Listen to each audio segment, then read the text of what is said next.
দেখতেছি কুমিল্লাকে বিবেক দিবে, নোয়াখালীকে দিবে না। তো আমাদের উপদেষ্টা আসিফ নজরুল কুমিল্লাকে বিবেক দিবে এরকম একটা ঘোষণা দিয়েছে। আমরা নোয়াখালীকে বিবেক দিবে না। আমরা নোয়াখালী মানুষকে বাঁচিয়ে আছি নাকি? আমরা এক ফোঁটা শরীরে রক্ত থাকা পর্যন্ত আন্দোলন করব। আমাদের নোয়াখালীকে বিভাগ দিতে হবে, বিভাগ দিতে হবে হবে। বিভাগ না দিয়ে আপনারা যাইবেন কই? আমরা রোডে ঘাটে আন্দোলন সব কিছু আমরা করি, সব জায়গায় আগে নোয়াখালীর মানুষ। নোয়াখালীর মানুষকে কেন বিভাগ দেওয়া হবে না? বাংলাদেশের একমাত্র জেলা হচ্ছে নোয়াখালী, যেটা সব জেলা থেকে ধনী।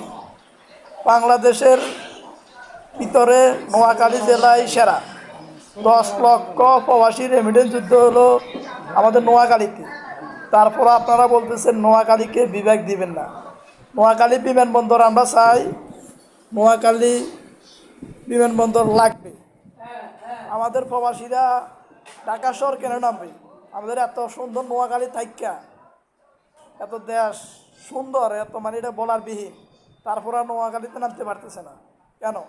নোয়াখালীকে বিভাগ দিতে হবে এবং বিমানবন্দর করতে হবে।